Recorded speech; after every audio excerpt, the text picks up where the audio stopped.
I'm Katie Holloway. And I'm Mark Hampton. There we go. And I'm you gonna say, yeah, I'm Graham Nichols. You can't be Graham Nichols, Katie. You've already said who you are. Good. For a minute, I thought there was going to be dead silence, and it would seem like I was on my own in an echo just chamber. leave you hanging. Yeah. Yeah. Well, I was being polite. I was like giving way to the more mature man. That makes sense. In what sense? Every sense. Apart from age. Yeah, you know, spiritually, intellectually, socially, more socially mature. All those sort of things. There we are. I'm How sure. are you both today? Apart from the jumper, he's almost a complete person. You're loving the jumper, Graham. You're just jealous that you haven't got one like us, like Katie and I. Yeah. If you are not watching on YouTube, listeners, you will miss the fact that Mark and I are wearing nearly identical jumpers today. Lots of zigzag lines on them and sort of, they're winter jumpers. They are Winter jumpers, that's the correct word, Graham. Not Christmas jumper, that limits them. Winter jumper. They can be run all the way through. We can't have this discussion again. Our listeners will get very fed up. Did we have that discussion last week? We did. I'm getting so old. Forget what I'm talking about. Yeah. So mature. That is a sign of maturity. No, I'm all right. I'm all right apart from being cold. It's kind of got into the house now that it's cold and it never gets warm. Yeah, I'm less cold. We started putting the heating on a little bit, treated to ourselves for an hour a day. A little bit of self-care there, was it, Casey? That is a little bit of self-care, I think. Or, it's more about not getting mouldy walls, but sure, yeah. That is our discussion topic today, self-care. What do you make of that, you two? Is it a biblical idea? Might be a question. That is a question. And one we will come to. I suppose when you hear the term, you think it's all about caring for myself, which has a broad range of possibilities, doesn't it? It does. I had a meeting just before this with 3 other women, and they said, "Oh, what are you doing?" And I said, "Self-care," and they all thought, "Oh, like personal grooming and things like that." And I thought, "Oh, that's a definition of self-care I hadn't really considered." But we will not go there, I don't think. Personal today. grooming tips with Mark and Graham. Yeah. Yeah. Question by Katie. Yeah. And we could talk about Graham's lockdown beard, which has stayed. For the benefit of all, I think. I don't know whether everyone benefits from it, but yes. Glad you benefited, Katie. I'm not sure how I'm benefiting. It's nice. It's nice as facial hair goes. You have to see less of, yes. Thank you very much. It's got less. You see less of my face, which is a benefit. There's a funny story about the beard in that because I've never had a beard in my whole life. It took me 3 years to grow. I wasn't sure I could. No. It took 3 weeks or something. But I had to get Nathan to like draw a picture, not literally on my face, but on a picture of my face, to sort of say, "Yeah, I need to go around here like this." So I sent a photo, and he drew on with an electronic pen, as it were. This is where you need to cut it, because I couldn't quite work it out, and it was all wrong. So the size of this beard is entirely dictated by Nathan's drawing. Who is your son-in-law? Yes. Not but Mark's self-care son. could obviously be all those domestic-y sort of things like, making sure that you have your ablutions every day, get washed and shaved, the bit that you do shave, and, keep clean and clean your ears out, whatever else you need to do. There are those things. You're not meant to do that anymore, apparently. Which are they're not entirely unbiblical, are they? The idea of looking after your body. Timothy is encouraged to take a little wine for his stomach's sake. He is. And Paul also talks about exercise being good, not of eternal value, but there is a kind of sense in which there is value in looking after our bodies. That's probably not what you want us to mainly talk about, but I think it's part of looking after ourselves. I think it's part of what we need to talk about. Yeah. Yeah. I just went off on one then. Sorry, Katie, without you actually giving any direction. It's okay. I think it's a phenomenon, self-care, that's particularly taken over, I think, on social media over the last few years, especially like Instagram and things. But I think particularly for women, we're really sold all these messages of self-care.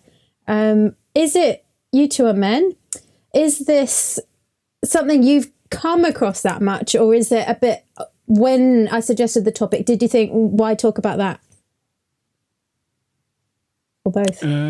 No, I don't think. No, let's not talk about that. I think it is. On one level, it's a reflection of our culture, isn't it? Particularly, I think in the West. So I think it feeds into the whole area of our love of comfort. It feeds into our sense of, I think, particularly over these last few years, fear of death. So really, the much of the push behind self-care is in order to maintain a healthy, vigorous body that I can live longer and enjoy more. So I think you're kind of feeding all those kind of desires. Now, that's not to say self-care is not a important thing, but I think it's what's motivating it. And I think in the world, a lot of the motivation is, can I live longer? Can I be happier? Can I have greater comfort? Yeah. And I think when you look at it from that perspective, then it starts to raise biblical issues. Yeah, thanks. It's helpful. Yeah, I think I felt positive and negative in the same way, in that, in the negative way that Mark thought. But I also felt a bit positive about it, thinking there is a spiritual self-care that's a good thing, and there is a taking care of our bodies that's a good thing. Yeah, so I mean, Genesis 1, we're called to be good stewards of our bodies, of the creation. And, we are made in the image of God. So there's a responsibility in caring for ourselves in that way. I suppose you hear it negatively from Christians sometimes. I hear it negatively, maybe I shouldn't, where people are sounding just a little bit too precious about themselves. If somebody uses an expression like me time, I do understand, and I do recognise in caring for oneself, sometimes one has to come apart and rest, like Jesus says to his disciples. And so there's all kind of good principles. Sometimes when I hear that, I'm wondering whether someone is becoming a bit too precious about their time, and they're sort of they're kind of operating in an isolated way about, my life is about caring for my body and making sure I'm not too stressed and not made too anxious and, never kind of overburdened. I'm not saying for anyone who's listening who's ever said that to me, that's my final conclusion, but it raises a question when people use those kind of phrases. I wonder if it's helpful to maybe give a few definitions before we go too far, because some people listening might think, what do you mean by self-care? Because I think as well it means different things to different people. Do you want to, maybe we could all give out some things that somebody, not necessarily what you think it means, but what some people might mean when they say it. What do you think it means, Katie, from your wide social media reading? Yeah, which is not that wide these days. For my, here we go. As an act of self-care, I limit my social media intake. So that is one kind of definition of it. I mean, it can be different things. I've heard people saying... So that would be protecting? That would be a protecting idea. You're protecting yourself from... Yeah. And I think that would be a good way of using self-care, I think. But then on the flip side of that, I've heard people say, as an act of self-care, I've cut off that relationship with that person. Like, I don't speak to Auntie Pauline anymore as an act of self-care, which I'm not sure is quite such a helpful... I don't know. It's big in the world, isn't it? Boundaries, putting in boundaries, protecting oneself. And sometimes it is appropriate. Yeah. If you're talking in the kind of abusive world language, you would put in boundaries and not speak with certain individuals if there was again, on that extreme. But again, sometimes it's used because I don't want to deal with the hassle. It's just too much stress to deal with that particular family member. Therefore, I'm not going to do it because I don't want the stress. And I think it pushes you back towards that protect, comfort side of things as well.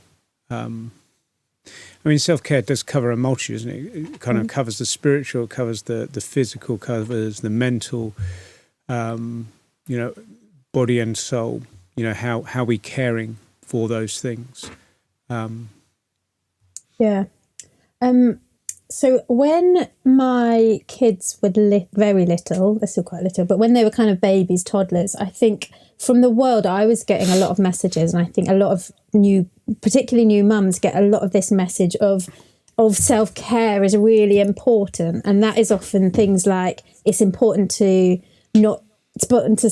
take time for yourself, it's important to have that me time, that people said, like, don't lose yourself. and things like, and the phrase, you can't pour from an empty jug. And I think all of these are kind of advocating that kind of me time thing. I think they're quite worldly. But I remember from that time in my life particularly, then I was hearing that all kind of from the world, social media, even like health visitors and midwives and things, saying that kind of thing. And then the church, I felt, was saying things like, deny yourself, pick up your cross and follow me, you need to serve, all of this. And that, to me, at that time, felt very conflicting. So as Christians, how do you think we can best kind of reconcile those two kind of trains of thoughts? Are they opposed to each other? Are they not? What do you reckon, Graham?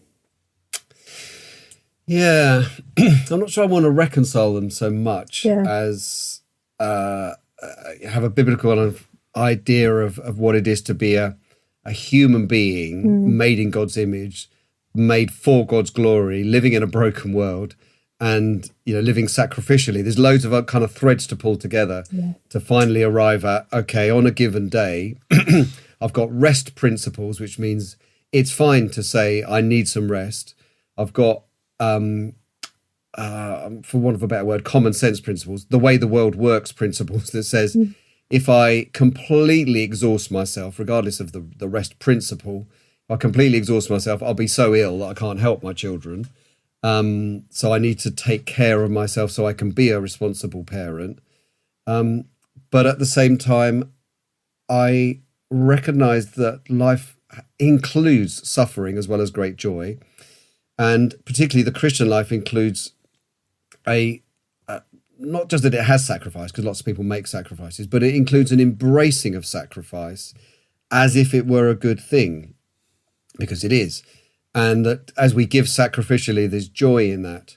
And I think there's a lot to do with Christian contentment that comes in here, to do with, okay, we can do all these kind of sensible things, but if you're hankering after some model that the world's given you or you've given yourself about how I should feel and how much time I should have and what quality time I should have with my children or without my children or with my husband or, staring at a wonderful lake or mountain, if I give myself a model of that, it does become idolatrous and it does become very discontenting.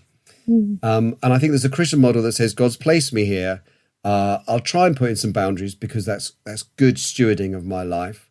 And I'll try and look after my body, and I'll definitely try and look after my soul in terms of time with God and so on. But in the end, I'll be contented that some days are a bit rubbish, but God's still in charge and I can still be joyful. And I'm not thinking, I've lost that day, that quality time. I wanted a quality half an hour and I didn't get it. God is still good and it will be okay. Yeah. Do you think there's a sense that we need to make sure we're not entitled? Is that a helpful word to gauge where we are on the scale of demanding bubble baths or whatever? Yeah, bubble baths. Yeah, as an example of a self-care that could we could feel entitled to. One of my relatives thinks baths are terrible because you just sit in your own dirt. But I don't know how dirty how clean you were to start with. Yes, quite. You were making some notes, Mark. You look like you're going to say something really wise and mature.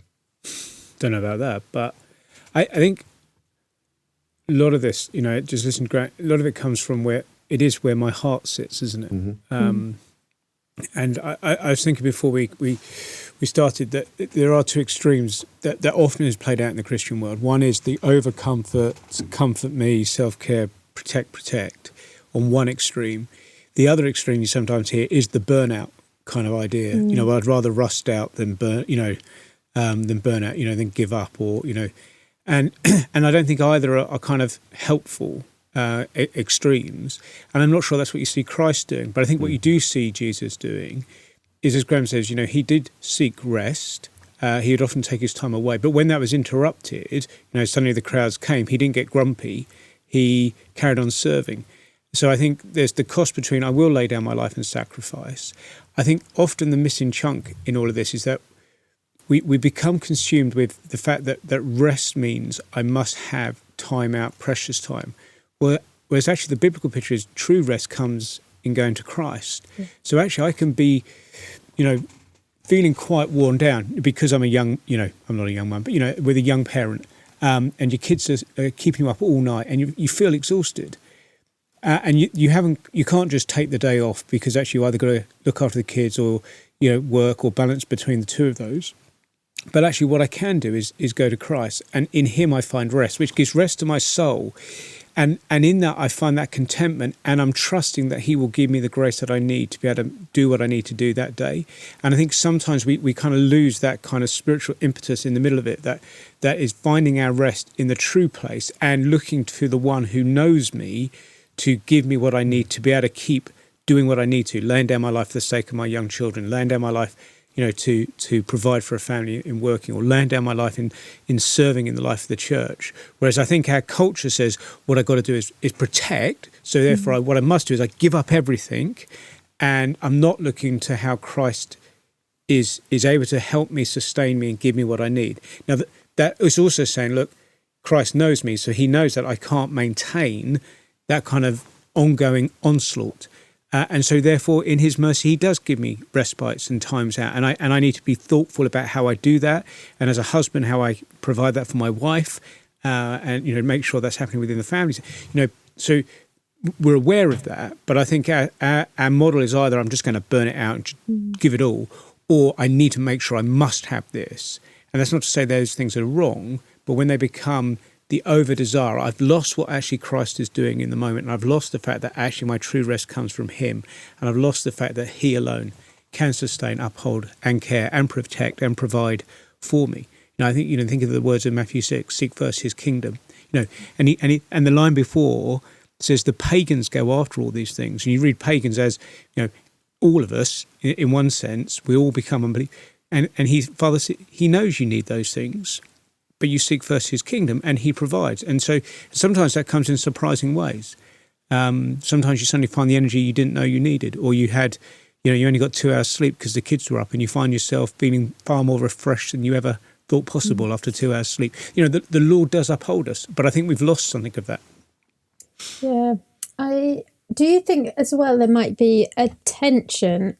Could the church be causing an additional tension by saying we've got to put on this evangelistic event, you need to serve in this thing, you need to be serving on a ministry, you need to be attending these prayer meetings, attending your community group, you need to be evangelizing to your friends, and also don't forget we've got this and this on, which I think sometimes can feel quite overwhelming. And then perhaps the Christian might say, well, I need to push back on that and say, no, I need to self-care. Like, how do we navigate that as churches, but also as the individual Christian?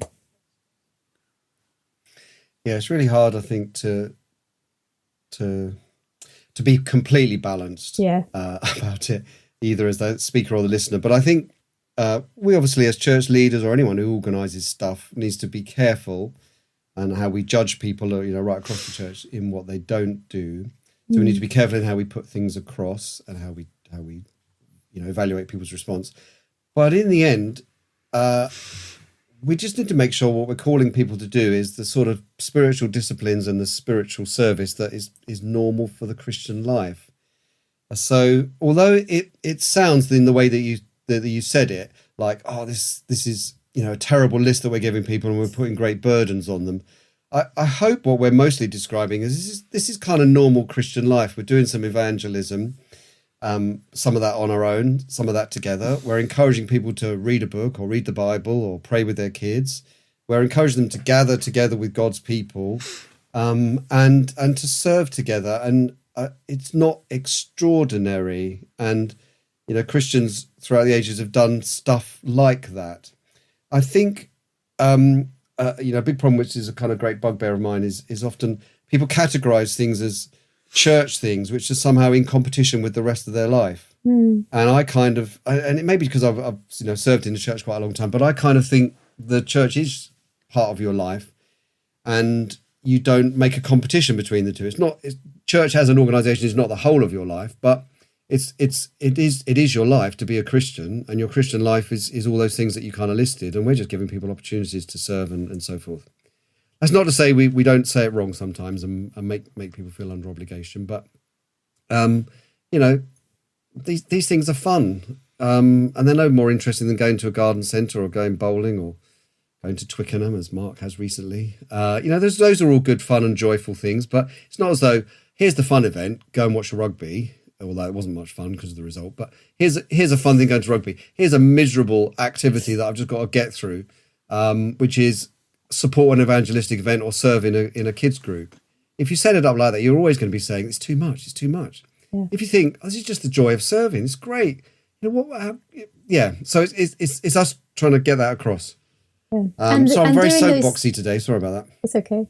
And doing those things are good for us as well.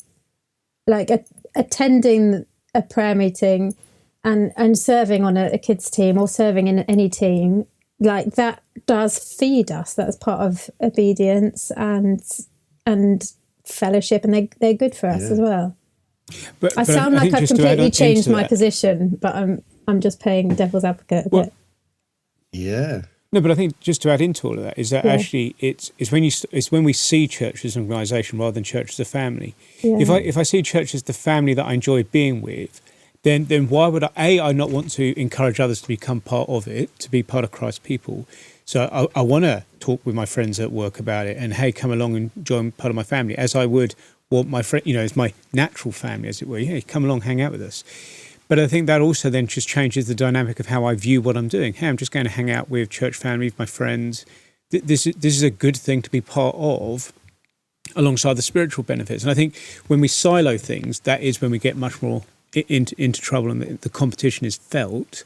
Whereas rather, as Graham's, I think, just helpfully suggests, is seeing it as all of life. This is who I am. I'm a believer, and I have a family which includes a wife and 2 boys, which is my natural family. But I also have a church family, and who we're part of as well. And actually, we want to go and hang with them and chill with them, and do what believers do. I wonder. Always encourage your kids to think about that as well. In what sense? That the church is their family, not a thing we have to do. Think of it as not competing with an activity they'd rather be doing. Yeah, sure. And we do shape our kids' views, not by indoctrinating them, saying, you must enjoy this. But if we're enjoying it, they'll tend to enjoy it, particularly when they're younger. If we model drudgery and, it's just such hassle, and I'd rather be mowing the lawns, but I need to go and, go to church. It's Sunday. Why don't they make church on another day? Because it was raining yesterday and now the sun's shining. If we're constantly in that kind of attitude, that will feed across to our kids. If we say, come to church, it's fun, they'll think it's fun, and it is. It's true. Sorry, I've cut across you again. It's okay. Is there a sense that our attitude towards self-care might be revealing what we think God is like? For instance, if we never take any time to stop, rest, have a bubble bath, or whatever the equivalent might be, it might be that we're viewing God as harsh, wanting us to serve, and squeeze every drop out of us, and we're missing his generosity and kindness and the rest that he gives us. But on the other hand, if we are I am absolutely entitled to my weekly yoga session and my expensive face creams and my bubble bath and my going to the rugby as my me time all the time, perhaps we might be viewing God as like that vending machine thing where he just, we pray and we expect him to give us good things, that life would be easy. What do you reckon? Can we connect those two things? Yes. Good. Well, because how I respond in the horizontal, however I'm living it in the horizontal will always reflect what I think of the vertical. So often my relationship with the Lord is then seen in how I relate with others and how I live my life. So, if I think it's all about comfort and care, then I'm going to think of God in those ways as a kind of, big, Father Christmas in the sky who gives me everything I want. If I think it's all about busyness, it can either be that I think God demands that of me and I've got to earn my way to heaven, or I think actually I am God and I can do everything that he does, so I need to just do it because everything depends on me. So I think all of those things, it'll always be reflected in how we operate in that way. If we're on the comfort side, we're thinking probably more, we're probably also thinking that this is all there is now. We're kind of missing out that actually there is something greater to come. We're enjoying, we're seeking what God promises in the future now, and that can't be a good thing either. Yeah. So what are the kind of the danger zones we need to stay out of, do you think? Are there danger zones? How do we make sure we're not falling too much one way or the other? Or how do we push against maybe our natural inclinations, kind of one side or the other? I think there's a danger zone of the opposite of self-care, which is sort of self-flagellation, which is trying to wear ourselves out for God is good to some degree, but actually trying to wear ourselves out for ourselves, for our own sense of self-righteousness or sense of worth, feeling like we're somehow better than other people because we're working harder, that will always lead us to become obsessively sacrificial in an unhealthy way, which seeks to sort of justify us or grade ourselves better than others because of the sacrifice. And that will be both sort of damaging in witness and everything else, but damaging to ourselves in the end, because we're both wear ourselves out and we'll become unbearably self-righteous and judgmental. So there's that kind of extreme. I'm not sure I can think instantly of an extreme in the other direction. I suppose of caring for ourselves too much, which is the sort of stuff we were talking about earlier. Yeah, becoming overprotective, and so on.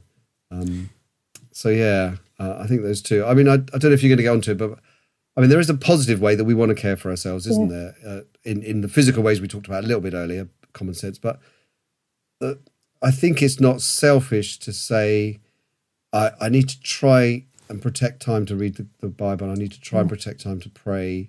That's caring for myself spiritually. I need to actually gather with God's people and listen to good preaching and read some books. That's caring for myself. Yeah. And there is a degree even in that which we can be selfish, and we can, as parents, grudge the fact that we've got to stay home and look after the kids and we're missing out. And that can be selfish, even though it's a good motive. The lack of it is just seasons that we go through. But I think in general, caring for ourselves in those ways is a good thing, as long as it doesn't become a God thing. Yeah. Can I just say, I think one of it's a danger in the flip side, is actually just recognising that we are all different.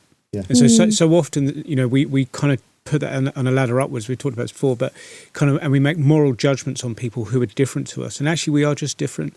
So sometimes it is just also being aware that we know ourselves. So for some people, being with others all the time, that just energizes them. They're just going to be rejuvenated by that. And for others, they will find that tiring because that's just the way they're made. Yeah. And that's okay. They recognize that. So they engage with others, but they also recognize that in order to be able to do that again, they're going to have to kind of come away from a period. Whereas others will just want to be there the whole time. But that's not necessarily a good thing, because they can be driven by the other side, always pleasing people, wanting people, needing people, and not being able to have time away on their own from the Lord. So knowing ourselves makes a big difference in this, and therefore knowing my temptations of my heart as well. Am I going to be prone to being over busy because I'm on that spectrum of want to be in control? Am I going to be prone to wanting to be with people all the time, fearing people, loving people, pleasing people, seeing all the positives of those things, but also the downsides?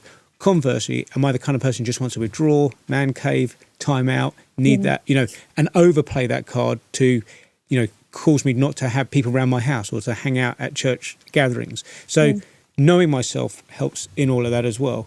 And then, the Lord calls us to enjoy and delight in his world as well. So self-care is enjoying his world, enjoying his creation, as it allows us to give praise and worship to him. We don't want to become those in monasteries who have no fun. That's not the Christian life either. No.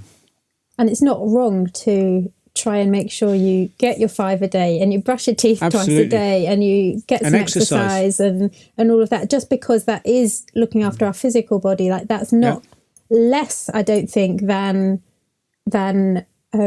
taking time out to read the Bible and pray. But I think if we always go to one rather than the other, that might be when there's a problem. Absolutely. Like, if I'm always going for a run to de-stress and never turning to pray. Well, we're embodied souls, so how our bodies are will affect our souls. How my will impact. We feel that, don't we? When I'm anxious, I feel it in my body. So sometimes I need to physically deal with that, and sometimes it's a spiritual, and sometimes both is needed. But knowing that helps me to take care of myself. Yeah.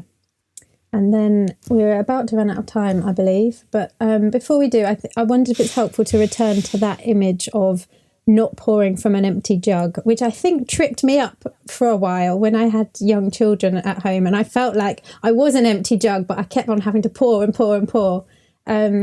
Actually, just the reminder that like Jesus says that he is the fount of living water. Like we wonder if we forget that in the whole topic of self-care and looking after ourselves and boundaries and things. We forget that we can come to this fount of living water. Like we never will, as a Christian, we never will be empty. We've got the Spirit in us. What do you reckon on that? Yeah, I think that idea that God supplies all of our needs is obviously in Philippians connected with material needs, but he's sufficient for all our needs at all times and all seasons.